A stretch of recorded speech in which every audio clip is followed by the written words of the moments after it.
오늘은 지금까지 학습했던 CNN 개념을 바탕으로 99% 이상의 정확도로 MNIST, 즉 필기체 손글씨를 인식할 수 있는 코드를 작성하도록 하겠습니다.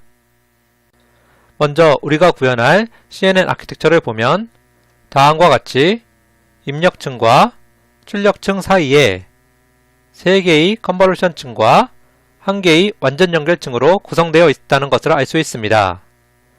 이러한 각 층의 역할을 알아보면 먼저 컨볼루션층에서는 입력으로 주어지는 데이터에 대해 각 층의 필터와 바이어스를 이용하여 컨볼루션 연산을 수행하고 이러한 컨볼루션 연산의 출력 결과를 렐로를 거쳐서 최종적으로 최대값만을 뽑아내는 풀링 연산을 수행해 준다는 것을 알 수 있습니다.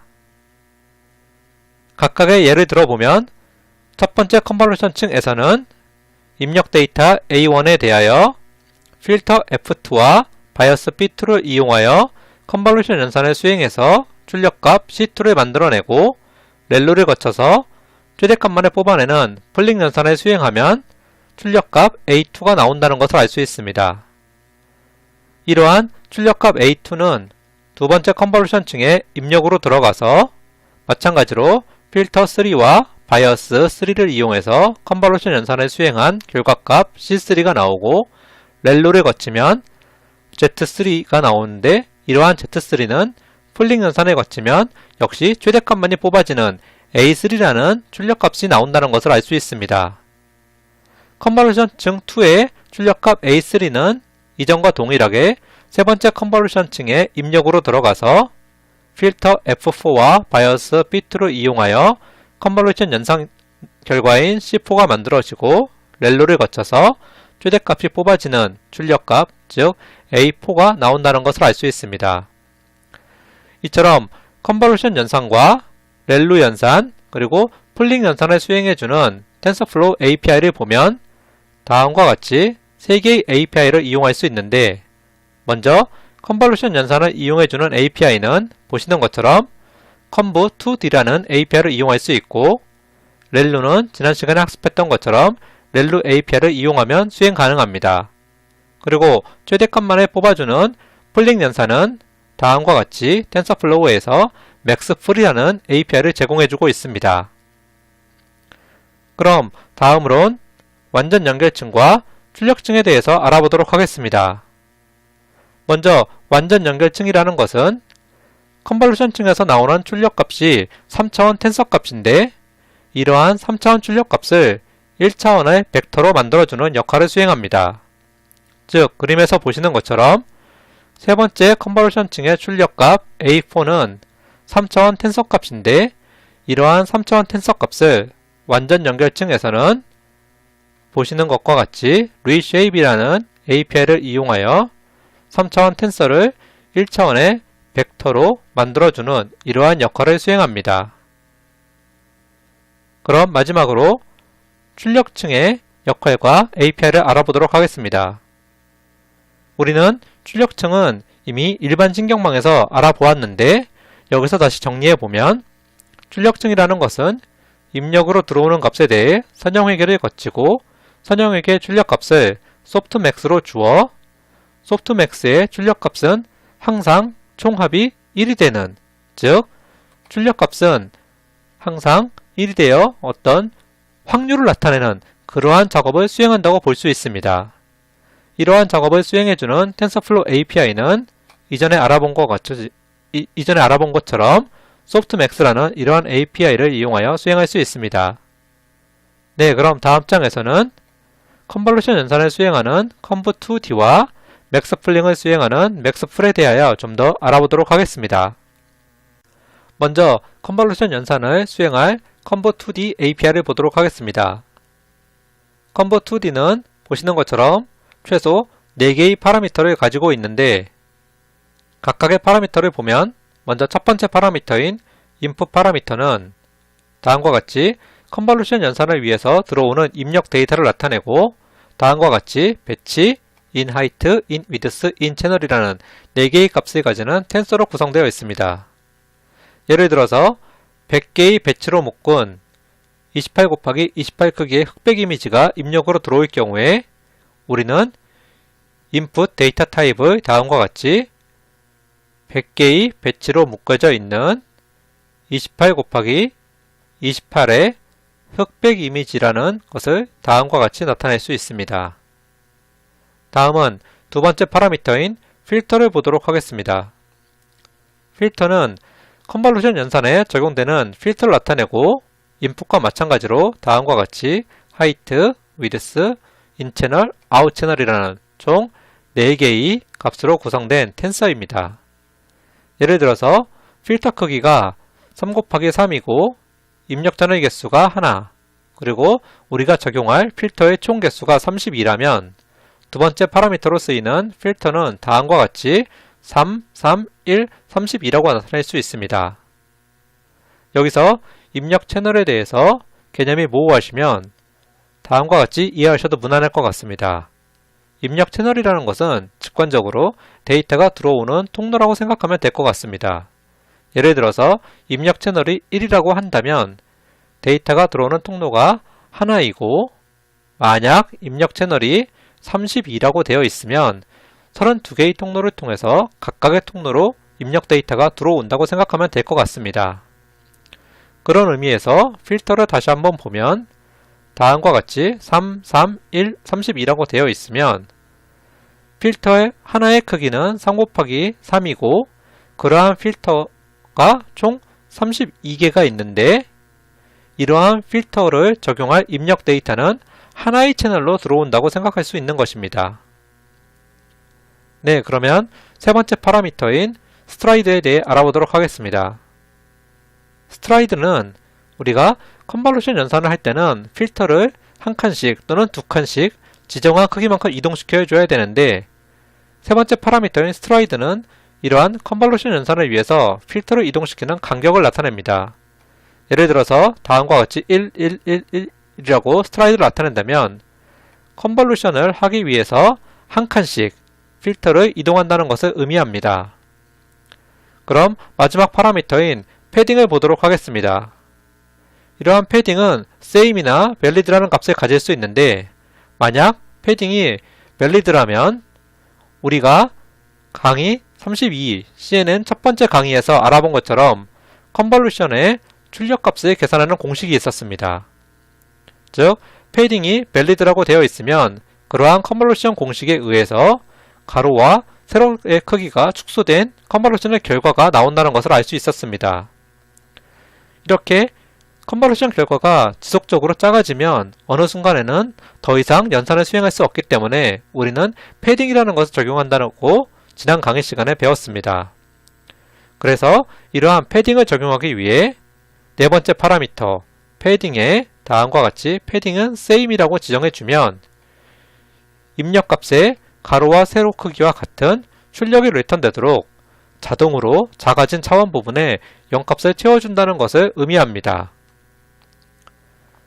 지금까지 우리는 컨볼루션 연산을 수행하는 conv2d라는 API를 알아보았는데 이러한 conv2d의 구체적 사용법은 우리가 실제 예제를 통해서 좀 더 자세히 알아보도록 하겠습니다. 네, 그럼 다음 장에서는 최대값을 뽑아주는 맥스플링에 대해서 알아보도록 하겠습니다. 네, 다음은 맥스플링을 수행하는 맥스풀을 보도록 하겠습니다. 다음과 같이 맥스풀은 최소 4개의 파라미터를 요구하는데 첫 번째 파라미터인 value를 보면 보시는 것처럼 배치, height, width, channel이라는 4개의 데이터로 이루어진 텐서를 요구하고 있습니다. 이러한 value 값은 일반적으로 렐루를 통과한 출력 결과를 말하는데 우리 예제에서는 렐루를 통과한 출력값 Z2, 렐루를 통과한 출력값 Z3, 그리고 렐루를 통과한 Z4 등이 바로 이러한 밸류 값이라고 생각하시면 될 것 같습니다. 네, 다음은 두 번째 파라미터인 K 사이즈를 보도록 하겠습니다. 컨볼루션 신경망에서 맥스플링을 위한 일반적인 K 사이즈는 다음과 같이 1, height, width 1의 형태로 표시합니다. 예를 들어 K 사이즈가 다음과 같이 1, 2, 2, 1이라면 맥스플링을 수행하기 위해서 두 칸씩 이동하면서 출력 결과, 즉 최대값 1개를 만들어낸다는 것을 의미합니다. 즉 4개의 데이터, 4개는 2 곱하기 2의 데이터니까 이러한 4개의 데이터 중에서 가장 큰 값 1개를 찾아서 반환해주는 역할을 하기 위해 우리는 1, 2, 2, 1이라는 K 사이즈를 사용한다는 것을 알 수 있습니다. 만약 K 사이즈가 다음과 같이 1, 3, 3, 1이라면 최대값을 뽑아내기 위해서 한 번에 3칸씩 이동한다는 것을 의미하는데 3칸씩 이동하기 위해서는 다음과 같이 총 9개의 데이터 중에서 가장 큰 값을 찾고 다음으로 3칸을 이동한다는 그러한 의미를 나타내고 있습니다. 다음은 세 번째 파라미터 스트라이드를 보도록 하겠습니다. 맥스플링을 위해서 윈도우를 이동시키는 간격을 우리는 스트라이드로 나타낼 수 있는데 맥스플링에서 스트라이드는 다음과 같이 1, 2, 2, 1 또는 1, 3, 3, 1 이러한 형태로 나타낼 수 있습니다. 만약 스트라이드가 다음과 같이 1, 2, 2, 1이라면 맥스플링 적용을 위해서 2칸씩 이동한다는 것을 의미합니다. 네, 그럼 마지막 파라미터인 패딩을 보도록 하겠습니다. 앞에 conv2d에서의 패딩과는 조금 다른 의미인데 맥스플링에서의 패딩 값은 맥스플링, 즉 최대값을 뽑아내기에는 데이터가 부족한 경우에 그 데이터의 주변을 0으로 채워주는 역할을 하기 위해 우리는 패딩이라는 파라미터를 사용합니다. 예를 들어서 맥스플링에서 플링층으로 들어오는 입력 데이터가 7 곱하기 7이고 이러한 입력 데이터에 대해서 우리가 데이터를 2개씩 묶어서 최대값을 뽑아내기에는 입력으로 주어진 데이터가 하나 부족한 상황입니다. 즉 데이터를 2개씩 묶어서 뽑아내려면 최소 8 곱하기 8의 입력 데이터가 들어와야 한다는 것을 알 수 있습니다. 그런데 만약 우리가 네 번째 파라미터인 패딩을 same이라고 주면 이렇게 7 곱하기 7, 즉 부족한 입력 데이터가 들어오더라도 그러한 부족한 데이터 부분을 0으로 채운 후에 데이터를 2개씩 묶어서 최대값을 뽑아낼 수 있는 기능을 제공해주고 있습니다. 즉 입력 데이터가 7 곱하기 7로 들어오면 8 곱하기 8이 되도록 나머지 부분을 0으로 채워준 후에 2개씩 묶어서 최대값을 뽑아낼 수 있게 해주는 그러한 기능을 제공해주는 것이 네 번째 파라미터인 패딩입니다. 네, 그럼 지금까지 텐서플로우의 API인 conv2d와 maxful을 이용해서 컨볼루션 연산과 맥스플링 연산을 어떻게 수행하는지 알아보았고 다음 장부터는 실제 노드와 연산을 정의하고 실현할 수 있는 실제 코드를 보도록 하겠습니다. 먼저 입력 데이터와 정답 데이터를 분리하는 첫 번째 부분을 보도록 하겠습니다. 입력 데이터와 정답 데이터를 분리하는 코드는 다음과 같이 우리가 이전에 학습했던 텐서플로우 기초 강의 네 번째에서 배운 코드와 동일하다는 것을 알 수 있습니다. 즉, read dataset이라는 메서드를 통해서 mlist 데이터를 객체 형태로 저장하는데 저장되는 디렉토리는 mlist 데이터이고 원핫 인코딩 방식으로 저장된다는 것을 알 수 있습니다. 이렇게 저장된 데이터의 쉐입을 보면 총 55,000개의 트레이닝 데이터와 10,000개의 테스트 데이터가 있고 각각 데이터는 784개의 픽셀을 가지는 이미지와 원핫 인코딩 방식으로 저장된 라벨을 가지고 있다는 것을 알 수 있습니다. 네, 그럼 다음 장에서는 두 번째 부분, 즉 입력 데이터와 정답 데이터를 저장하는 플레이스홀더와 하이퍼 파라미터 등을 보도록 하겠습니다. 학습하기 위하여 사용되는 하이퍼 파라미터는 다음과 같이 학습률은 0.001, 반복 횟수 f혹은 30, 그리고 한 번의 입력으로 주어지는 배치 사이즈는 100으로 지정하였습니다. 그리고 입력과 정답을 위한 플레이스홀더 노드는 다음과 같이 x와 t로 나타내었고 각각은 피드딕을 통하여 주어질 거기 때문에 플레이스홀더로 이전과 같이 동일하게 지정하였습니다.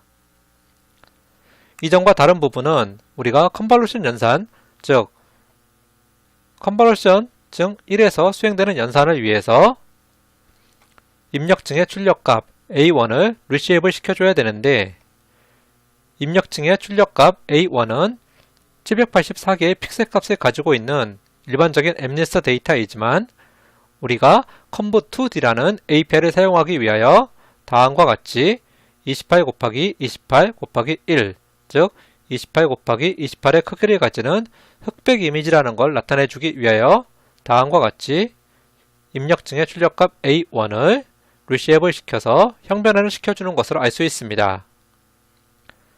네, 그럼 다음 장에서는 이러한 입력값을 이용하여 feedforward를 수행하는 3부분, 즉 각각의 컨볼루션층과 완전 연결층 그리고 출력층에서 일어나는 연산 코드를 직접 보도록 하겠습니다.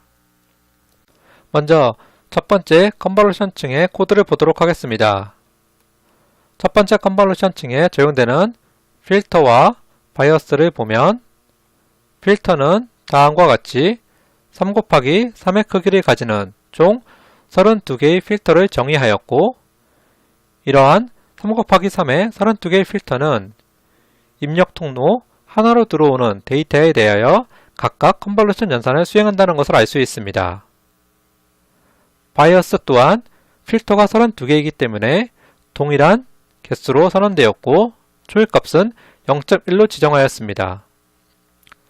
필터의 선언 부분을 보면 랜덤 노멀에 우리가 이전에 쓰지 않았던 스탠다드 데비에이션, 즉 표준 편차라는 것을 나타냈는데 이 의미는 3 곱하기 3의 총 32개의 필터가 표준 편차 0.01을 갖도록 임의의 값으로 초기화한다는 것을 나타내고 있습니다.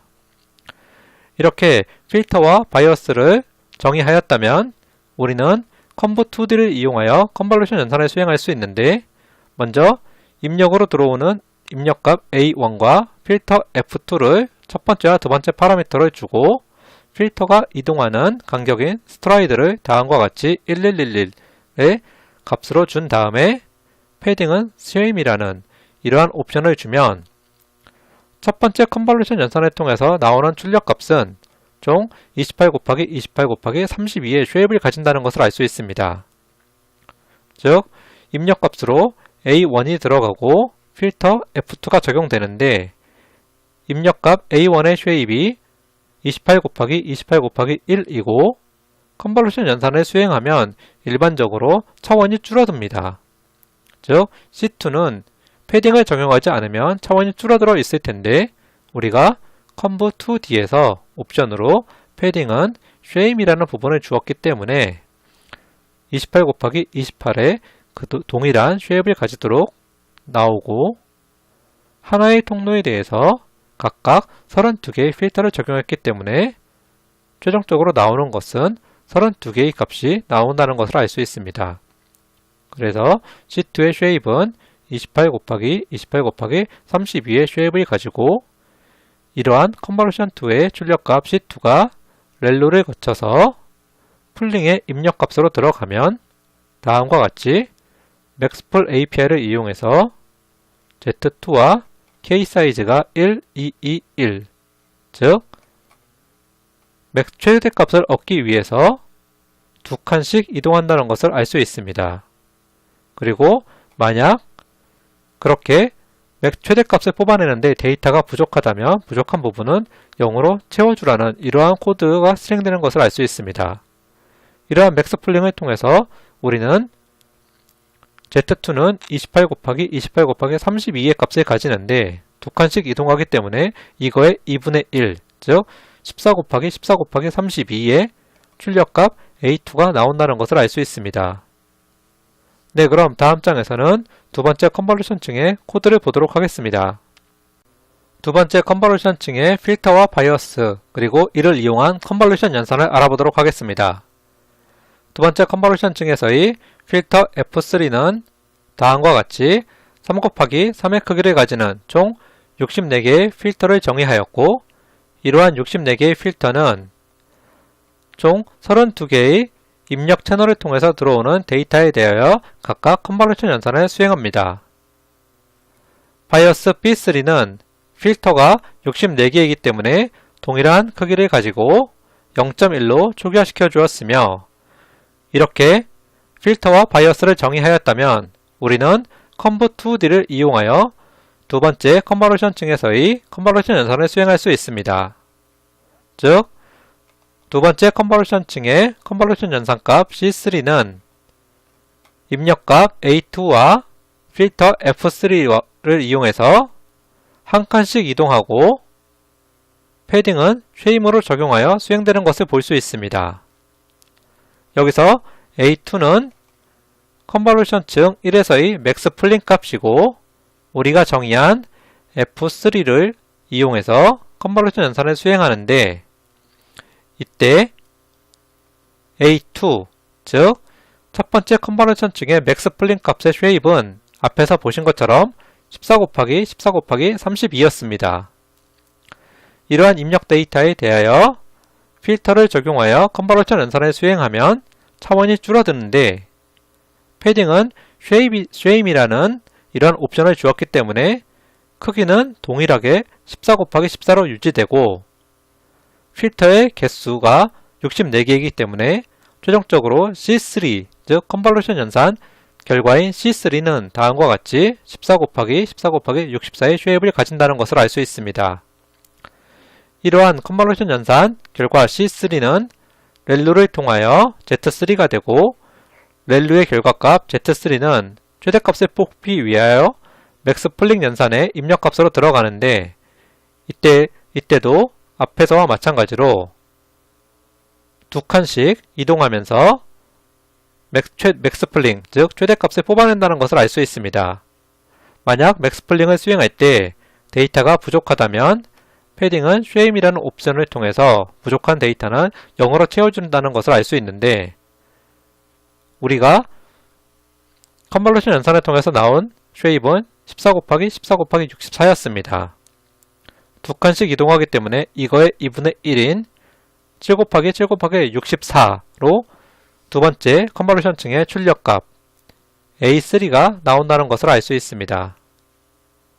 네, 그럼 다음 장에서는 컨볼루션 층 3의 컨볼루션 연산과 맥스 플링 등에 대해 알아보도록 하겠습니다.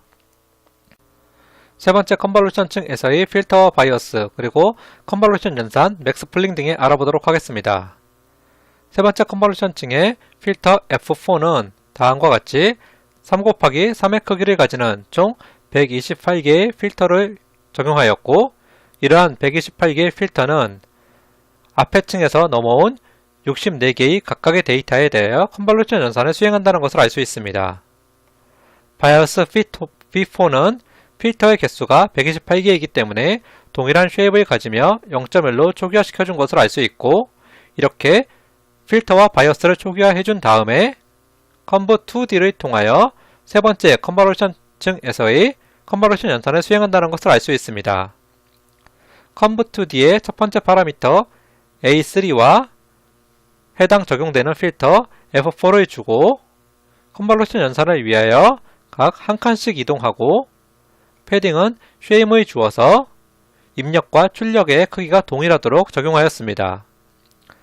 이러한 conv2 연산을 통해서 나온 컨볼루션 연산 결과값 C4의 쉐입을 보면 그림에서 보시는 것처럼 C4의 쉐입은 먼저 패딩이 쉐임이기 때문에 입력으로 들어오는 A3의 크기와 동일하게 맞춰준다는 것을 알 수 있습니다. A3의 크기 width height가 7 곱하기 7이기 때문에 C4의 width height도 역시 7 곱하기 7이고 필터는 우리가 총 128개를 지정하기 때문에 최종적으로 컨볼루션 결과값 C4의 쉐입은 7 곱하기 7 곱하기 128이라는 것을 알 수 있습니다. 이러한 C4가 렐로를 거쳐 Z4가 되고 Z4는 맥스 플링을 위한 입력값으로 들어가는데 앞장에서와 마찬가지로 최대값을 뽑아내기 위하여 두 칸씩 이동하여 뽑아내고자 합니다. 그리고 부족한 부분이 있다면 패딩은 쉐임을 주어 0으로 채우는데 한번 보시면 앞장에서와는 다르게 Z4, 즉 컨볼루션 연산을 통해서 나온 쉐입은 7 곱하기 7 곱하기 128이었습니다. 그런데 두 칸씩 이동해서 최대값을 뽑아내기 위하여 나누기 2를 하면 7, 7 부분이 소수점으로 나오는 것을 알 수 있는데 이러한 부분을 방지하고자 우리는 패딩은 쉐임으로 주었습니다. 즉, 두 칸씩 이동해서 최대값을 뽑아내기 위해서 7 곱하기 7을 8 곱하기 8로 만들어줄 수 있도록 0으로 채운 다음에 2로 나누어 주면 8의 2분의 1인 4 곱하기 4 이러한 크기를 가진다는 것을 알 수 있습니다. 즉, 세 번째 컨볼루션 층에서의 출력값 A4의 쉐입은 다음과 같이 4 곱하기 4 곱하기 128의 쉐입을 가진다는 것을 알 수 있습니다. 네, 그럼 지금까지 컨볼루션 층에서의 연산과 쉐입 등을 알아보았고 다음은 완전 연결층과 출력층에서 사용되는 연산을 보도록 하겠습니다. 완전 연결층은 텐서를 벡터, 즉 1차원의 값으로 만들어주는 부분인데 다음과 같이 reshape을 이용하여 수행한다는 것을 알 수 있습니다. 좀 더 구체적으로 보면 완전 연결층의 입력값은 A4인데 A4는 컨볼루션 층의 맥스플린 값입니다. 앞장에서 알아본 것처럼 A4의 쉐입은 4 곱하기 4 곱하기 128의 텐서 값인데 이것을 1차원 벡터로 만들어주기 위하여 다음과 같이 A4에 대하여 128 곱하기 4 곱하기 4의 이러한 벡터로 만들어준다는 것을 알 수 있습니다. 즉, 이 값은 2048의 값을 가지며 2048개의 노드를 가지도록 reshape을 시켜준다는 것을 알 수 있습니다. 그래서 2048개의 노드가 완전 연결층에서 생성되고 이러한 노드는 최종 출력층의 출력 노드인 10개, 즉 원핫 인코딩을 나타내기 위한 노드 10개와 완전히 연결되어 있다는 것을 알 수 있습니다.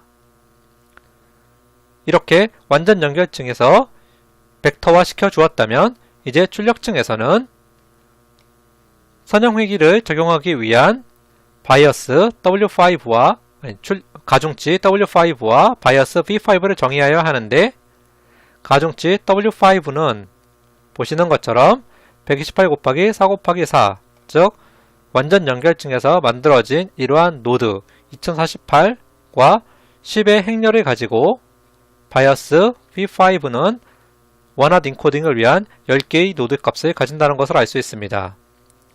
이렇게 가중치와 바이어스를 정의한 후에 맨 머리라는 행렬 곱을 이용하여 선형회기 값 Z5를 계산하고 이러한 Z5 선형회기 값이 소프트맥스의 입력으로 들어가서 출력값 A5, 즉 Y의 출력값이 계산되는 것을 알 수 있습니다.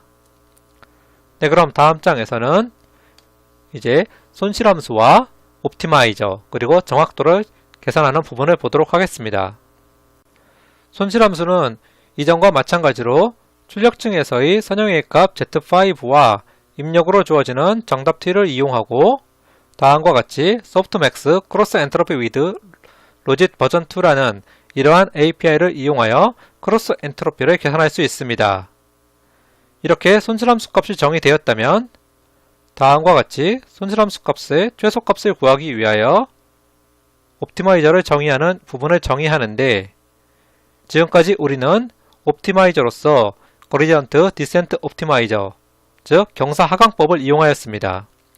그런데 CNN에서는 계산해야 되는 양이 많기 때문에 성능 개선을 위하여 다음과 같이 아담 옵티마이저를 이용하여 옵티마이저를 정의하였습니다. 이렇게 옵티마이저가 정의되었다면 기존과 마찬가지로 미니마이즈 메서드를 통해서 우리는 지속적으로 손실함수 값을 줄여줄 수 있다는 것을 알 수 있습니다. 이렇게 손실함수가 최소값이 되었다면 이제 마지막으로 테스트 데이터에 대하여 정확도를 계산하는 부분인데 이 부분은 이전에 우리가 했던 코드와 동일하다는 것을 알 수 있습니다. 즉, 우리는 테스트 데이터에 대해서 예측값을 계산하기 위하여 argmax를 이용하였는데 원핫 인코딩에 의해서 출력층에서 계산값 A5, 즉 출력층에서의 출력값 A5와 정답 t는 배치 사이즈 곱하기 10이라는 쉐입을 가지는 행렬입니다.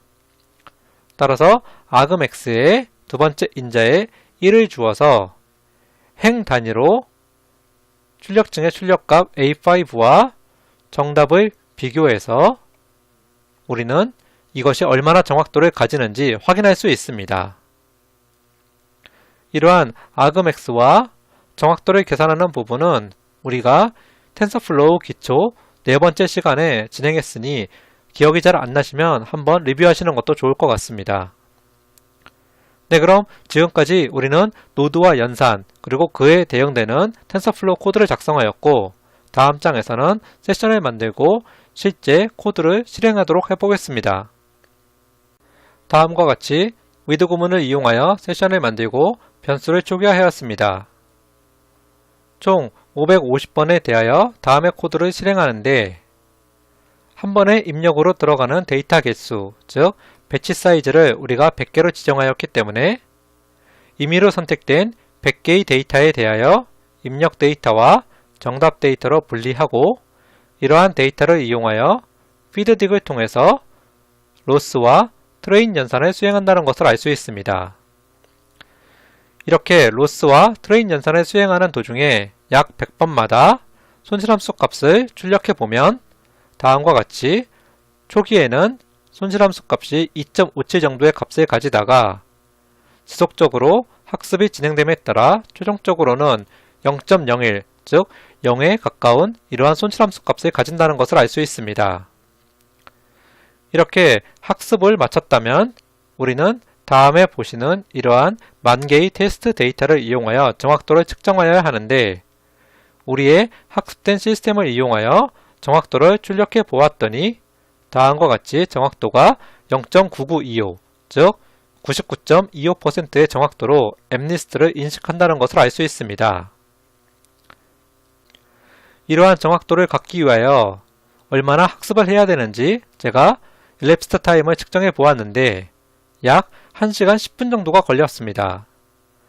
그런데 제 컴퓨팅 환경은 한 개의 CPU만이 있는 일반적인 노트북 환경인데 약 1시간 10분 정도의 학습을 통해서 필기체 손글씨인 MNIST를 99.25%, 즉 거의 100%에 가까운 정확도로 인식할 수 있다는 것은 놀라운 일입니다. 제가 지금까지 작성한 이러한 코드를 GitHub에 올려놓을 테니 이 강의를 들으시는 모든 분들께서 한번 다운받으셔서 다양한 환경에서 테스트를 돌리시고 얼마나 짧은 시간에 정확도가 높아지는지 확인해 보시는 것도 좋을 것 같습니다. 네, 그럼 지금까지 CNN의 개념, 동작 원리, 그리고 실제 구형 코드 등을 알아보았고 다음 시간에는 순환진경망이라고 불리는 RNN에 대한 개념, 동작 원리, 그리고 실제 코드 등을 구현해 보도록 하겠습니다. 네, 그럼 모두 수고하셨습니다.